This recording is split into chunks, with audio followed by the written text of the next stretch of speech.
Bueno, vamos a grabar esta sesión a título informativo y nada, bienvenidos. Es un auténtico placer para mí presentaros el manual Fundamentos de Yoga Terapéutico y Meditación, volumen 1 y 2, que comparten carátula. La única diferencia es que cambia el título. El volumen 1 es Fundamentos de Yoga Terapéutico y Meditación y el volumen 2 es Salud y Rehabilitación con Yoga Terapéutico. Son dos volúmenes que suman un total de 800 páginas. Es el producto o resultado de 8 años de reflexión, desarrollo e investigación en el ámbito del yoga terapéutico. A ver si puedo aquí, me deja ampliar para que podáis verlo. Bien, este proyecto surge de la necesidad que vi respecto a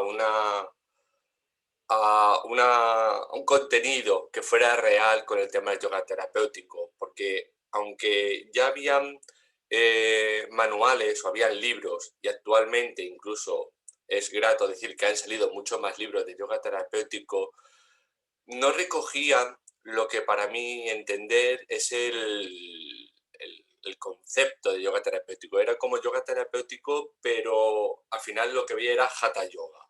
Y una de las cosas que creo que diferencia a las personas que hacen yoga terapéutico tiene muchísima relación con que no van a ser modelos, no van a ser gente joven, sino que van a tener una serie de diversidad física, psíquica, mental, emocional, postural, anatómica, que hay que entender. De tal manera que mi ilusión cuando llevé a cabo este proyecto era poder llevar a cabo una explicación que además fuera más allá de la anatomía del yoga basada en la musculatura.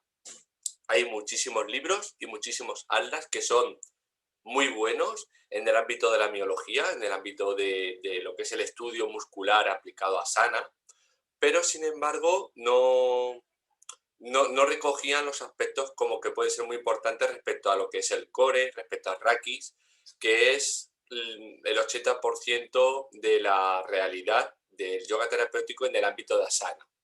Y luego faltaban otros aspectos como muy psicoenergéticos, muy psicosomáticos, que sin embargo yo veía que no estaban contemplados. Mi idea era dar una explicación que sirviera desde una perspectiva de por qué cada escuela de yoga y cada linaje de yoga hace es decir, cuál es su razón de ser, cuál es su leitmotiv. Entonces, el volumen 1 se caracteriza por tener 600 páginas, es un volumen de grandes dimensiones, no sé si ahora mismo estoy compartiendo, se me ve, ¿vale? Pero es un volumen de grandes dimensiones, luego lo vemos otra vez y explico un poquito las modalidades en las que ha salido. Entonces, me centré primero en explicar la parte más trascendental, de la parte más histórica del yoga. Yoga, todos tenemos claro de cuál es la parte que tiene relación con la India, todo lo que son las ruinas de Mohenjo-Daro, todo lo que tiene que ver con los sutras de Patanjali, pero yo me generaba curiosidad qué había más allá, ¿no? Entonces, al igual que con la medicina china y la acupuntura, observé en la parte más histórica que habían muchísimas culturas en la parte del neolítico que compartían muchísimos conceptos que ya incluso previo a lo que está datado a nivel histórico del yoga en la India. Entonces recojo muchos datos en los cuales se habla de los conocimientos transversales que existen o las culturas, los paralelismos que hay entre el sánscrito y el protomaya.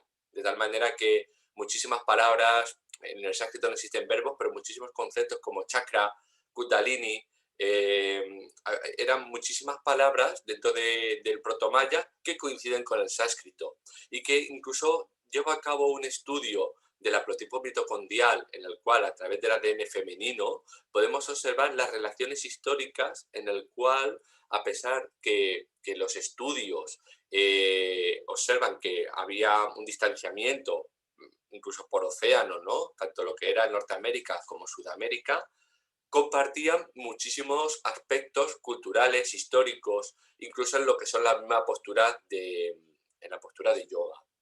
De hecho, en la medicina tolteca existen conceptos bioenergéticos similares a los 4 de los 5 elementos que se manejan tanto en la medicina china como en la ayurvédica. Entonces, esta parte, ¿no? Esta primera parte histórica es donde explico todos esos paralelismos, cuáles son los mitos y las realidades y la relación del yoga con el chamanismo. Luego tenemos, voy a intentar hacer aquí un poquito más grande.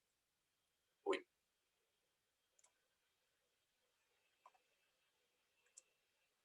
si puedo hacer.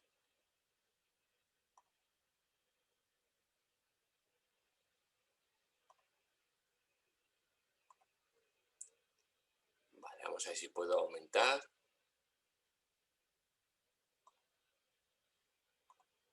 Vale, ahora sí que me permite ya un poquito más ampliar. Entonces, la primera parte, para mí era muy importante la parte anatómica, ¿no? Uy.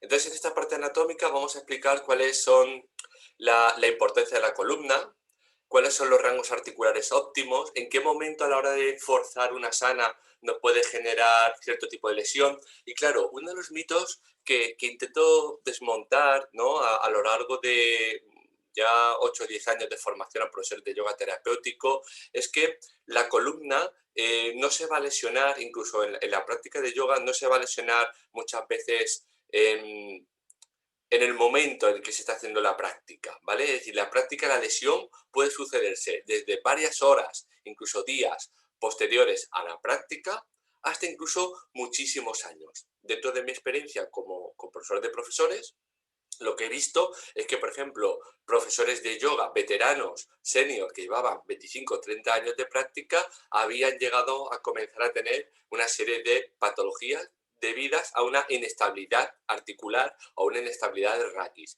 ¿Por qué? Pues aquí es donde yo explico el concepto del subsistema pasivo, ¿vale? De qué manera cierta práctica forzando los rangos articulares, lo que va a generar es una alteración de tendones y ligamentos que a largo plazo va a producir una inestabilidad de las carillas de las articulaciones y de las vértebras de la columna. Entonces, esto lo explico en esta primera parte de Rakis. Hablo de los 4 bandas del yoga. Todas las personas que tenemos contacto con yoga, conocemos los 3 bandas, ¿no? Hablamos de Mulban, Udiyana Band y Yandara Band, ¿vale? Lo que recojo son los conceptos osteopáticos en el cual hablo del cuarto banda, al que yo denomino Atma Band, ¿vale? Que es el banda que conecta la parte de la bóveda palatina con el cerebro y la relación que existe desde una postura o una perspectiva miofacial, pero también desde la bóveda palatina y que se va a activar tanto desde Mulva, ¿vale? Porque una de las cosas que yo explico en el libro es el concepto del diafragma, ¿vale? De la presión intraabdominal, la cual al ir activando los bandas, lo que hace es ir aumentando o ir activando los siguientes bandas de forma automática y de manera osteopática y visceral. De tal manera que activando Mulvan, Uddiyana Band y Andhara Band, vamos a generar en sí una sinergia per se en el cuarto banda, el cual también lo vamos a poder activar a través de los mantras o a través de los pranayamas. Ahora lo vamos a ver. Explico los captores posturales y luego los voy a relacionar con los 5 elementos, de tal manera que hablo de la importancia de los órganos sensoriales, tanto en los ojos como lengua, audición, no solamente de un punto de vista bioenergético o sensorial, para ver, para tocar, para sentir o para el gusto, sino también lo vamos a ver en el ámbito de la relación que existe, por ejemplo, entre el ojo y el pie, o entre el oído, el ojo y el sistema ATM, ¿vale? Y cómo eso puede alterar los mecanorreceptores y graviceptores. Deben estar aquí en el índice, vamos a ir viéndolo. Vamos a ver si puedo minimizar un poquito. Bueno, aquí tengo la parte de los agradecimientos. Bueno, agradecer, por supuesto, al profesor Rafaela Fischer, que me ha ayudado muchísimo con el tema de las imágenes, a Susana, que está presente ahora mismo escuchándome por su seguimiento, por su apoyo, por su colaboración, ¿no? en la revisión del texto, y también a Javier Jalil, que me ayuda también en parte con esto. Entonces, vamos a ver, tenemos aquí.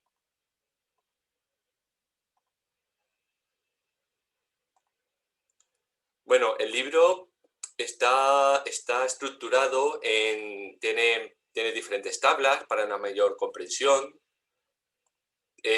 tiene esquemas, tiene muchísimos dibujos, tiene cerca de 1.500 ilustraciones para que permita, ¿no? Porque una de las cosas que yo veía, aparte de todo lo que ya he explicado, es que muchísimos libros de yoga terapéutico, algunos muy famosos, era todo texto.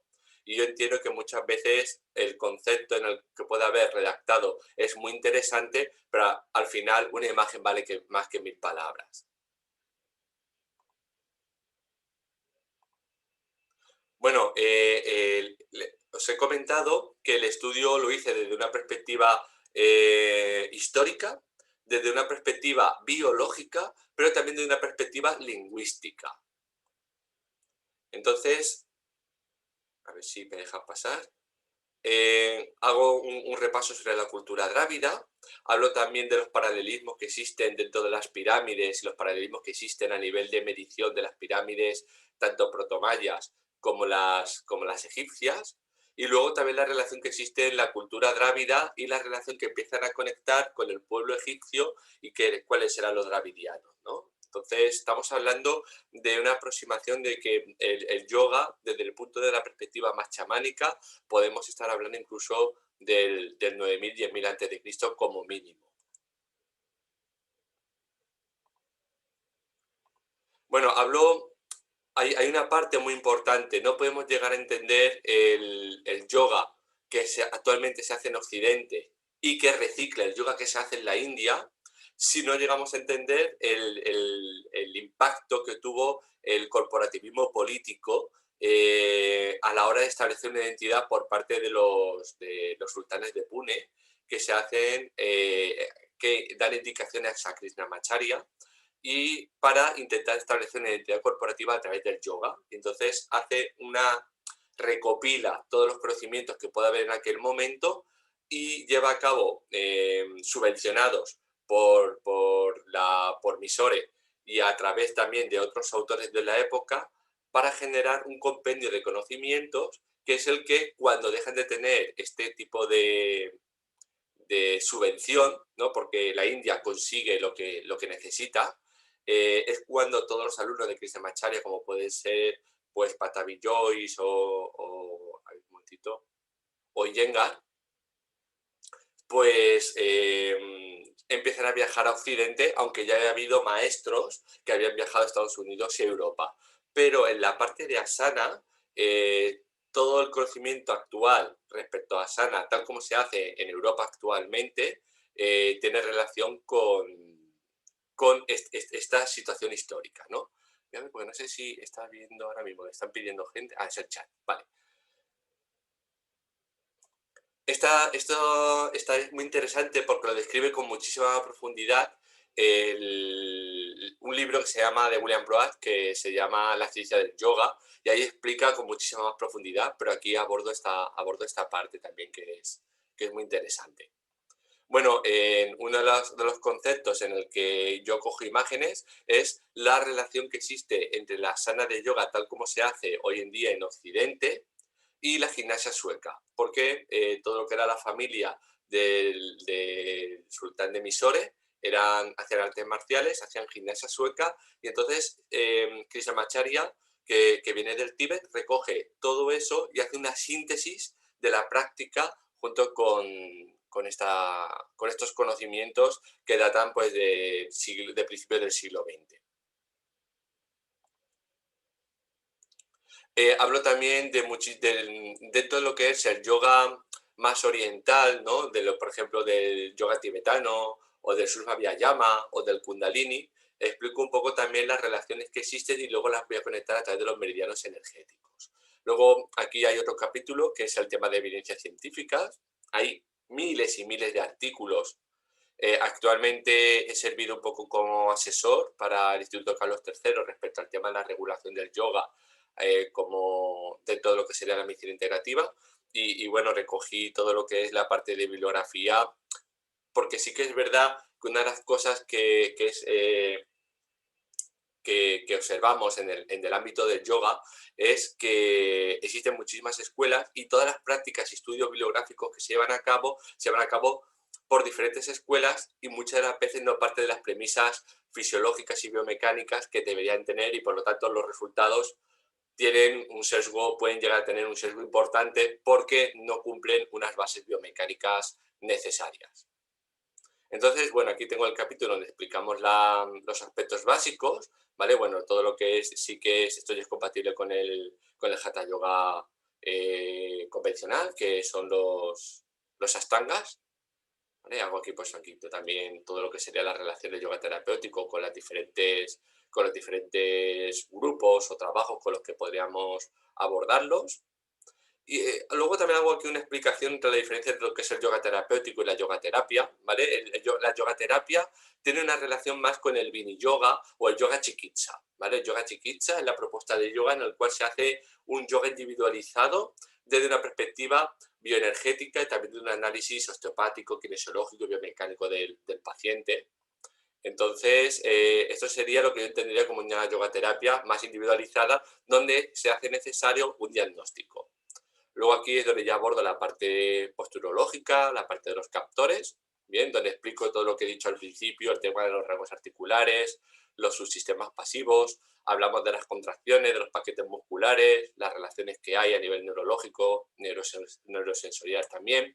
Hablamos del gasto metabólico, hablo del músculo como un órgano endocrino, es decir, aplicamos todos los conceptos novedosos de la medicina integrativa y de la fisiología a esta práctica. Entonces, explico, por ejemplo, cómo las escuelas de yoga, dependiendo si son más hatha clásico, van a hacer una activación más de un tipo de fibras musculares, mientras que las vinyasa van a trabajar más sobre las fibras más dinámicas, de tal manera que dependiendo de la perspectiva que apliquemos, es decir, ambas son muy válidas, pero aplicando una perspectiva o aplicando otra, lo que vamos a conseguir es que tenga una finalidad, un objetivo u otro. Por ejemplo, un mayor gasto metabólico o una mayor sedación, una mejor regulación de la insulina.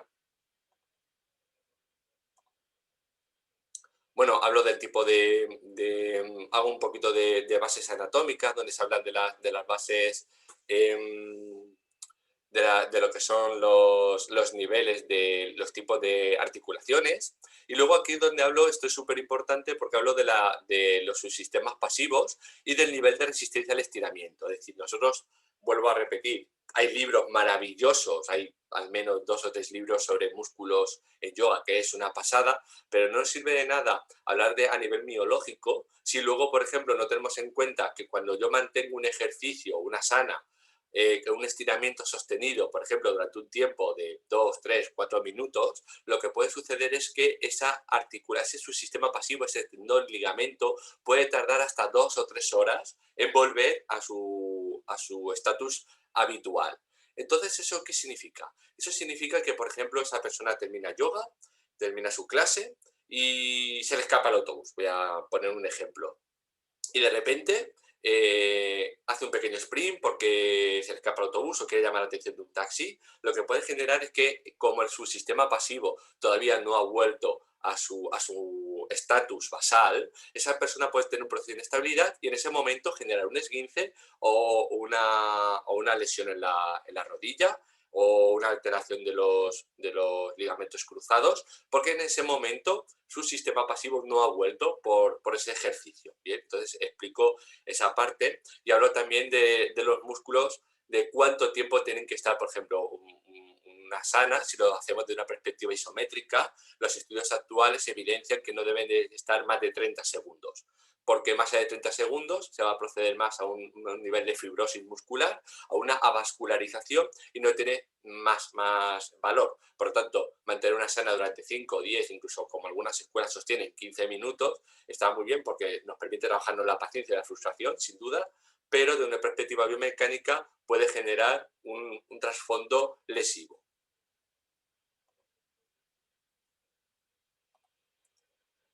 Aquí explico todo lo que son los rangos articulares, los grados. Voy a avanzar un poquito porque si no podemos tirar aquí 24 horas presentando las 800 páginas.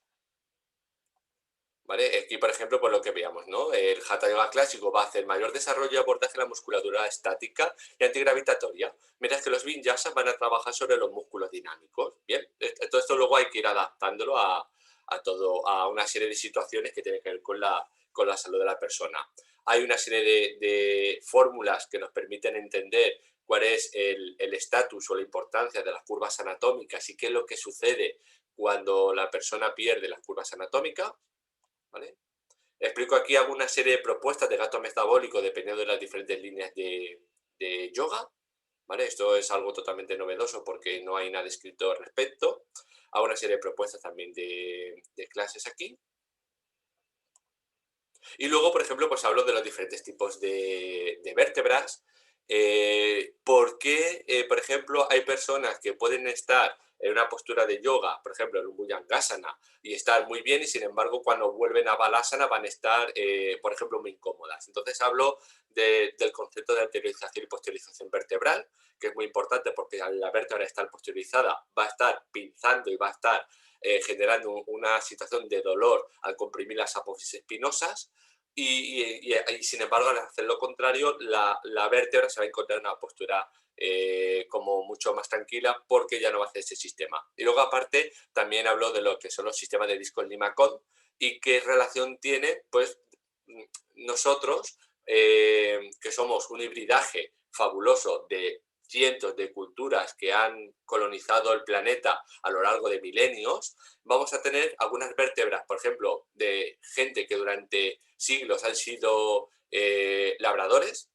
Entonces nuestras vértebras van a ser, por ejemplo, mucho más gruesas, y sin embargo gente que durante siglos y generaciones no han tenido esa especialización en su vida profesional, van a tener mejor vértebras mucho más finitas, ¿no? Esto también lo explico. Bueno, aquí tenemos los rangos articulares aplicados a asana. Aquí hablamos también de la flexoextensión a nivel de raquis. ¿Vale? Estamos todo en la parte de biomecánica. ¿Vale? Luego, pues aquí, por ejemplo, hablo del sistema de estabilización pasivo. Y luego, por ejemplo, una situación que a mí, como biomecánico, ¿no? Como especialista en biomecánica, me resulta muy curioso, es el tema muchas veces de asanas para abrir caderas, asanas para hacer... Bueno, por lo pronto yo lo primero que pienso es que asana no está para abrir nada, sino que asana es un ejercicio psicoenergético que va orientado a una preparación en un estatus de pratyahara, para la meditación y para una regulación bioenergética, pero intento explicar también las diferentes estructuras anatómicas que nos vamos a encontrar en una cadera, por ejemplo, de un ser humano, en el cual tanto lo que es el cóndilo, el acetábulo de la cadera, la cabeza del fémur o el cuello pueden tener diferentes situaciones y que ante ciertas prácticas sostenidas lo único que puede generar es una lesión, como incluso puede ser pues, una necrosis de la cabeza del fémur por estar intentando trabajar una serie de cosas cuando su estructura ósea no está preparada.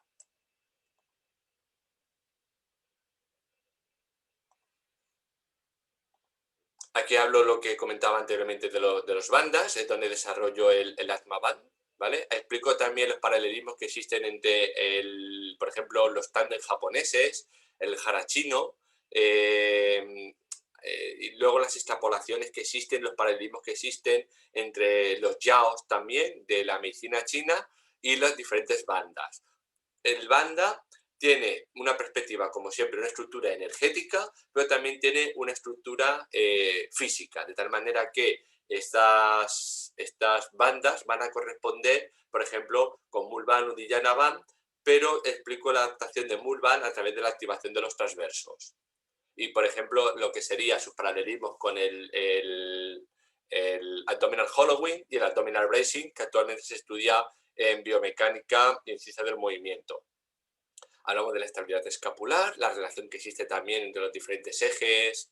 Tenemos aquí también pues, un poquito de anatomía, ¿vale? Hablamos de la musculatura, los sistemas estabilizadores. adaptaciones, detección, valoración de las bandas, ¿vale? Hablamos de asanas, en qué tipo de asanas se van a activar mejor, ¿vale? Aquí hablamos más, está la perspectiva de la aplicación de Mulban más Uddiyana Band desde una perspectiva del abdominal bracing y del abdominal hollowing, y luego la activación desde la perspectiva de lo que sería el Atma Band y la relación con el movimiento respiratorio primario y qué relación tiene el movimiento respiratorio primario con la lepniscata y qué es la lepniscata, ¿vale? Aquí hago una especie de una explicación de lo que serían las diferentes alineaciones y luego hago una descripción de la osteopatía visceral, de los movimientos viscerales, ¿vale? Las relaciones que existen a nivel dorsal con las diferentes estructuras metaméricas y orgánicas, órganos funcionales, porque son importantes. Hablo de la hemodinamia y la pulsología, y porque esto va a ser muy importante para luego poder hacer ese yoga chikitsa, esa yoga terapia, porque en esa compresión hemodinámica que viene dado por un efecto Turgor, por un efecto explico el efecto Turgor, lo que es la inflamación subclínica, cómo todo esto compacta, por ejemplo, sobre la porta, sobre la mesentérica, y cómo esto va a afectar a los pulsos distales, y eso va a hacer que esa afectación pulsológica también tenga una relación mental, neurológica, de respiración, neurosensorial, con la fascia y que comprima la fascia de tal manera que cuando toquemos los diferentes pulsos distintos vamos a tener, por ejemplo, teniendo el pulso radial de la mano derecha va a ser distinto al de la izquierda. ¿Y por qué fenómeno se explica eso? Por el fenómeno de la fascia y por otros aspectos. Hablo del tema del carbónico, ¿no? El tema que también muchas escuelas de yoga, ¿no? Dicen, no, pues porque este tipo de práctica va a hacer que tu oxígeno en sangre supere el 120%. Ninguna hemoglobina va a tener una saturación mayor de 100. Es como... No, es imposible, ¿no? Hablo del movimiento cardíaco, del diafragma. Y luego tenemos aquí diferentes dibujitos sobre cómo se mueven los órganos y las vísceras desde una estructura tridimensional y luego también de una perspectiva de la sana, las relaciones que van a darse, ¿no? A la hora de hacer el asana, cómo se va a afectar. Luego, pues comentaba al principio también los factores posturales, ¿no? Las relaciones neurosensoriales con el cerebro, ¿vale? Diferentes estudios que hay al respecto. El tema de los otolitos, cómo se relaciona. Luego hay un capítulo donde hablo de la PNI y la relación que existe, por ejemplo, entre la PNI y la dieta ayurvédica y todo el mecanismo ayurvédico y la relación que, por ejemplo, que tiene también con el tema de los 5 elementos. Aquí, por ejemplo, pues vemos una Adho Mukha Svanasana, pues, hombre, en las personas mayores que ya tienden por acortamiento muscular a la cifosis, pues aquí establezco diferentes explicaciones de por qué, por ejemplo, en personas de tercera edad que van a estar cifosadas, bueno, pues se puede ver perfectamente cómo el movimiento escapolumeral está inhibido porque la escápula va a estar en una retracción, ¿vale? Va a estar en un movimiento de campaneo, de tal manera que va a bloquear la apertura del húmero y al bloquear la apertura del húmero la persona no va a poder hacer la extensión del hombro. Entonces, al no poder hacer la extensión del hombro, ya la damuca en sí va a estar difícil y además al estar cifosada, pues el resto, bueno, podemos ver aquí, ¿no? Entonces, forzar cierto tipo de prácticas pueden ser altamente lesivas y son muy criticables, ¿no? Bueno, aquí vemos también diferentes estudios que se han hecho a nivel neurológico, ¿no? Y las respuestas que tienen,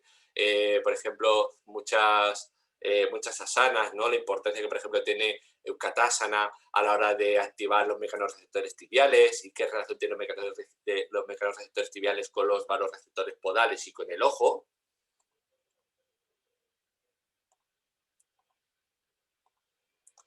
Hablo de los pies como raíz de asana, ¿vale? Pues son súper importantes, de estudios que ya datan pues incluso de la segunda mitad, perdón, del siglo XX, por parte de posturólogos, ¿vale? Hablo de la importancia de coordinarnos con podoposturólogos, otro tipo de especialistas de la posturología y la biomecánica a la hora de llevar a cabo nuestra práctica. ¿Vale? Vemos aquí también pues, las diferentes relaciones, la apertura de los pies, me baso mucho en los estudios, por ejemplo, que hace Doug Keller, mucho, sobre todo en los estudios de Anusara en la apertura del pie, pero luego en la parte más neurosensorial a la hora de hacer diferentes explicaciones. ¿vale? Luego, pues, por ejemplo, el tema de los juanetes, el alus valgus, la relación que tiene, por ejemplo, con meridianos como puede ser el hepático, ¿vale? Que eso lo vemos luego sobre todo en la parte en la parte de meridianos, y luego la parte dental, la ATM, y cómo se relaciona con la posturología y la relación que existe entre la ATM y la relación homoidoidea, escapular y con el resto del cuerpo. Entonces, aquí de alguna manera se hace un pequeño guiño a la odontología holística. Tenemos un poquito más de esquemas, ¿vale? Pues he tenido mi vena creativa y he hecho diferentes aquí diseños gráficos, ¿no? Para que pudiera entenderse un poquito más el tema del mantra, la relación del mantra con la posturología, porque existen estudios en los cuales vemos cómo el mantra tiene capacidad de poder regular el equilibrio a través de la relación de ese homoioidea que he comentado antes, ¿no? Los tristis, como disciplinas como MDR o Brain Spotting, por ejemplo, entre otras, porque hay otras relaciones, podrían explicar la parte neurológica del Dristi y la relación que tiene el Dristi con las diferentes asanas que van a venir también por su regulación eh, con los diferentes meridianos. Entonces hago un dibujo aquí donde explico las diferentes estructuras musculares y cada músculo cómo se relaciona con cada uno de los meridianos. Los meridianos luego los explico desde la perspectiva embriológica para que se entienda que no es algo de la medicina china, sino que la acupuntura, la medicina china, tiene su razón de ser y que, por ejemplo, los estudios que ya hace Thomas Myers en vías anatómicas, donde ve los paralelismos de las diferentes escuelas cadenistas con los meridianos de la medicina china, llega a entender que no son meridianos de la medicina china, que son meridianos que tienen ya un trazado que se explica desde la embriología, desde que nosotros somos pequeñitos. Y luego conectamos el asana con el dristi, de tal manera que cuando hacemos una asana donde, por ejemplo, vamos a llevar a cabo pues un erradicador del ego, o vamos a hacer, por ejemplo, un guerrero, dependiendo de dónde coloquemos el ojo, va a hacer una mayor activación del corte cerebral.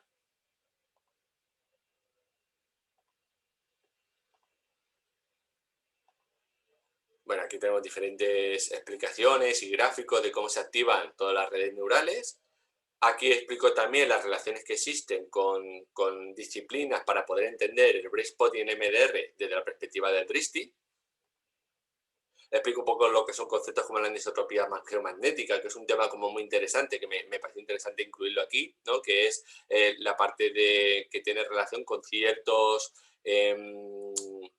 genes, ¿vale? En el cual lo que nos permitiría es tener todavía capacidad de detectar aspectos geomagnéticos de la Tierra, y por eso podría explicar los diferentes espacios sagrados que iban no solamente animales, sino también hombres del Neolítico. Bueno, hablo también del resto de captores, como son la parte de los otolitos, su aplicación desde la perspectiva de Asana, la parte también desde el mantra, los aspectos lesivos de cada una de las posturas que pueden tener, ¿no? De diferente manera. Ahí lo explico todo. Luego la parte de kinesiología, explico lo que es la kinesiología, tanto de la perspectiva de la kinesiología holística como también de la perspectiva de la fisiatría. Bien. Hablo de la fascia yoga, la relación que existe, y aquí empiezo a explicar también, bueno, aparte de lo que son la base fisiológica de la fascia, también las diferentes escuelas cadenistas, ¿vale? Y la relación que tiene con los meridianos. Explico lo que es el meridiano, explico lo que es el esrota, y luego hago un análisis comparativo a través, por ejemplo, de los estudios de Motoyama, de los diferentes nadis, los nadis ayurvédicos y su comparación que hacen diferentes monjes y estudios con los meridianos de la medicina china, ¿vale? Y luego hago una explicación de lo que sería de los diferentes, aunque profundizo un poquito más, porque por ejemplo los meridianos de la medicina oriental, ni la ayurvédica, ni la china, por ejemplo, no hablan de meridianos cruzados, ahí sí que hablan las líneas Kalataray, del Tai Yoga, por ejemplo, entonces sí que es una conexión de eje cruzado que de esos meridianos, que aquí sí que los explico para que puedan ser, que son las líneas espirales, ¿vale? Las líneas cruzadas. Aquí hablo de diferentes autores, ¿vale? Sobre todo me centro en lo que para mí tienen más paralelismos y son importantes para las escuelas yógicas, que son GDS, Godliff Swift y Myers. Y luego el patrón psicocomportamental, a partir del cual la posturología va a alterar el meridiano, la psique, la energía va a alterar la posturología. ¿Vale? Y la relación que existe a nivel cruzado, estos serían los 5 elementos explicados desde la GDS. Las relaciones que existen a nivel de meridianos, hablo también de algo súper novedoso como puede ser la cronodisrupción y la cronobiología, así como el cronoyoga, y a partir de ahí ya explico también lo que serían los diferentes meridianos, ¿vale? Con sus explicaciones también, trazados, etcétera, su práctica y su aplicación desde la perspectiva del yoga.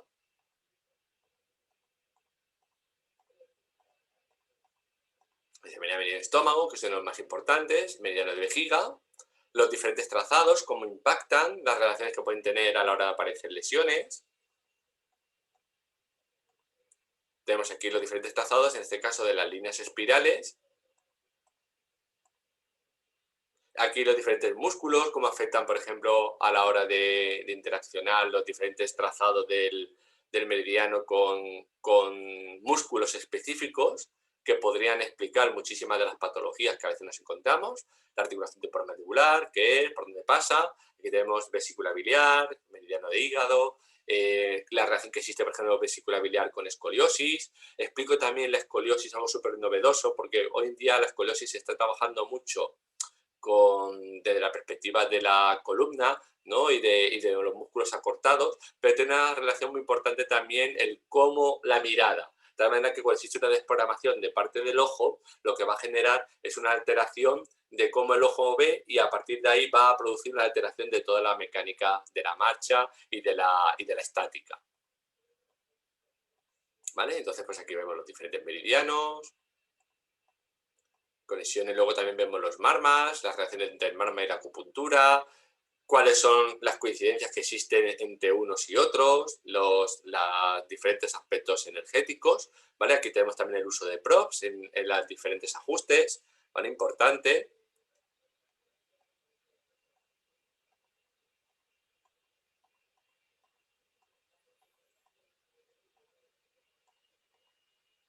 ¿Vale? El libro está muy ilustrado desde una perspectiva que, bueno, yo creo que a este nivel de profundidad, de hecho el libro salió porque para mí era una necesidad respecto a los compañeros que ejercían, ¿no? Y mis alumnos también lo solicitaban, ¿no?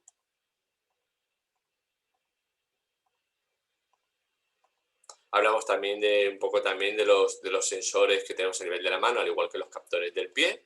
Luego hacemos un estudio del alumnado, ¿vale? ¿Qué aspectos tenemos que ver? ¿Cuál es el músculo hipotónico? ¿Cuál es el músculo hipertónico? ¿Cómo comprobarlo? ¿Cómo hacer diferentes exploraciones? Luego, pues, tenemos aquí, por ejemplo, pues en bipedestación, durante la flexión, qué significa. Luego los aspectos metamédicos. Hablamos también de los Chapman, que son los Chapman, a nivel de cromoterapia también. Esto se va a ver sobre todo en el Gold Edition, ¿vale? Porque aprovecho para contar que el libro tiene 2 versiones. Sacar un libro en color es muy caro, entonces es un libro que, bueno, habitualmente el autor apenas gana nada, pero para mí era muy importante que, sobre todo cuando hablamos de aspectos energéticos y de cromoterapia, la gente pudiera tener la capacidad de acceder a el libro en totalmente color. Eso es una opción, y para personas que, bueno, digan, mira, yo quiero tener el conocimiento, la verdad que el Black Edition es un libro que ha salido súper bien a nivel de diseño y de ilustración y de impresión, y entonces nos permite bajar muchísimo el precio, porque entonces la edición ya no sale tan cara y permite sacar un libro que es súper completo a un precio que es bastante interesante para las personas que tengan ciertas limitaciones económicas, que intenté pensar en ello. Aparte de aquí vamos a explicar también cómo individualizar los tratamientos, hacer yoga terapia, yoga chikitsa. Explico las bases también de mindfulness y la neurociencia. Hablo también, existen muchísimas meditaciones, muchísimas estrategias para llegar a la meditación. Sirven todas igual. ¿Qué efecto tiene cada una de ellas? Entonces hago un estudio en el cual vemos cómo cada práctica meditativa va a producir una serie de alteraciones de las longitudes de ondas cerebrales, ¿vale? Por lo tanto, cada meditación va a tener una explicación. Y además explico cómo individualizarla. Cuando no se le puede indicar a un alumno, a una persona que haga Vipassana, los riesgos que tiene Vipassana, que de hecho muchísimas escuelas ya están solicitando un consentimiento informado, o que si está en cierto tipo de tratamiento no accedan a Vipassana y que hagan otro tipo de meditaciones, y le explico de movimiento respiratorio primario, la lemniscata, la personalidad, etcétera. Y qué tiene que hacer la persona previo de ciertos perfiles psicosomáticos y de personalidad antes de hacer este tipo de estrategias meditativas. Vale, aquí tenemos las diferentes escuelas, cuáles son, cómo modifican, ¿vale? Hablamos de la fisiología del mantra. Para mí fue un tema súper apasionante. Ha sido corregido y supervisado por una doctora en sánscrito, a la cual le mando un abrazo. Ha sido un auténtico placer y me enseñó mucho. Y entonces hablo de la importancia del fonema a nivel de la protolengua, ¿no? La relación que tiene nuestra protolengua cuando nosotros empezamos a crear una serie de fonemas para poder comunicarnos.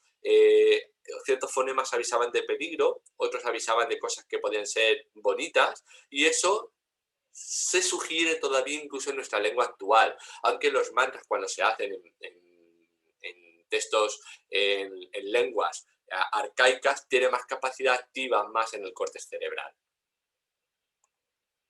¿Vale? Explico cómo se activa a nivel de cerebro, qué vocales, de qué manera, y luego también hablo de muchas protolenguas, ¿no? El chachirriki, ¿no? Donde, bueno, un taller con la profesora Grisel Latoya, ¿no? Me explico esta parte, y la relación que existe, ¿no? En la apertura de las cuerdas vocales, es cómo impacta esto a nivel visceral, pero también cómo impacta a la hora de nosotros colocar la lengua sobre el paladar, cómo esto impacta en los meridianos internos, ¿no? En la cavidad palatina y a la vez sobre el cerebro.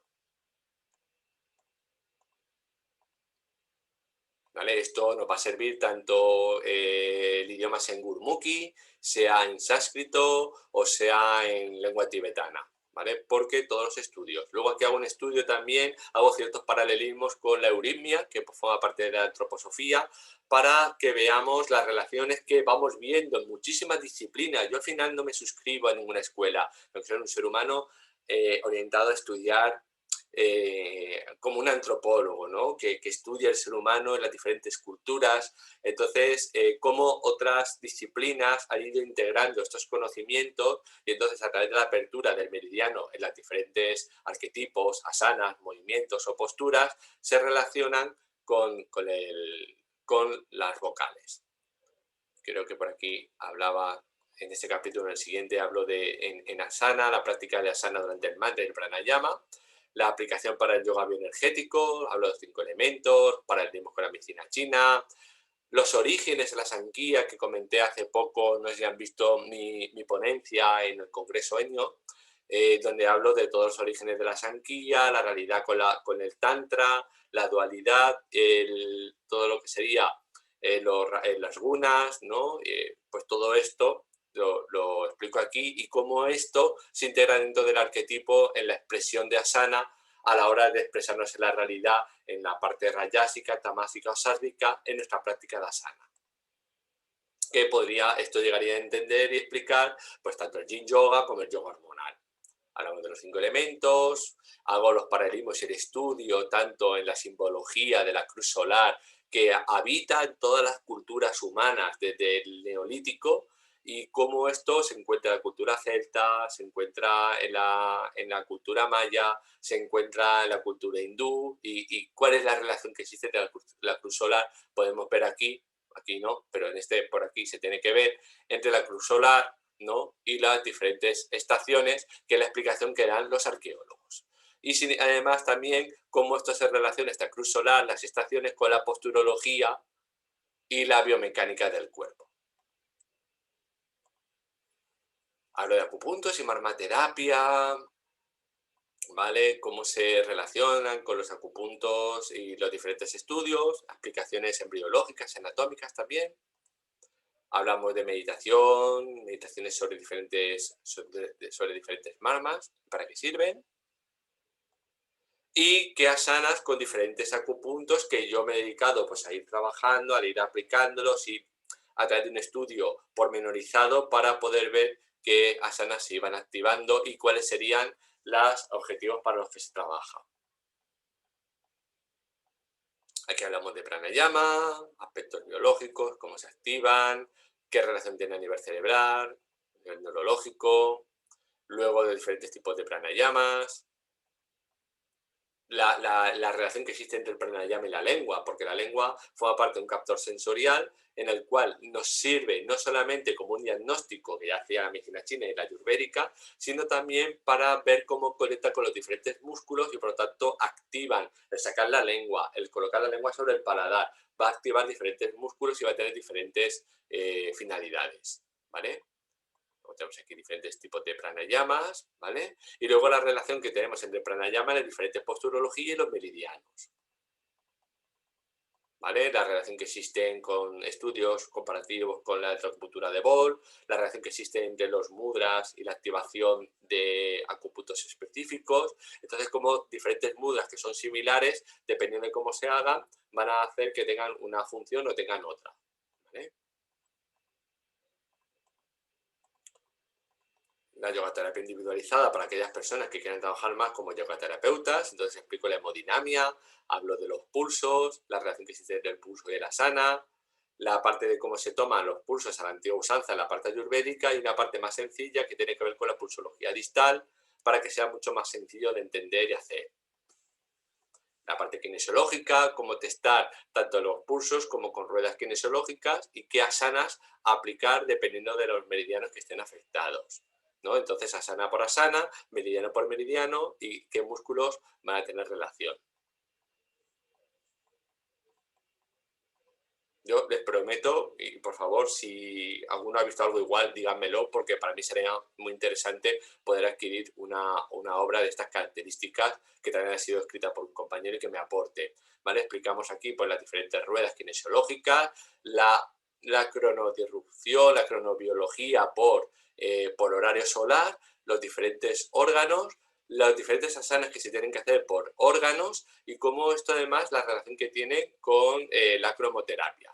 ¿Vale? Y luego, después de esta parte biomecánica, la parte bioenergética, explico el yoga biológicamente en los diferentes estados, en la infancia, en la mujer, el yoga hormonal, en el embarazo, en el niño, en la persona adolescente, ¿vale?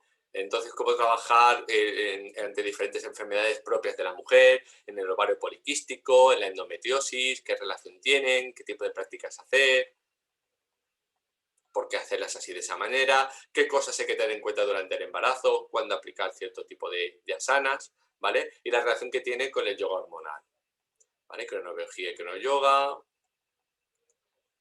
Luego el tema del envejecimiento, la relación del yoga con el deterioro y la mejora de la telomerasa, el yoga y senescencia.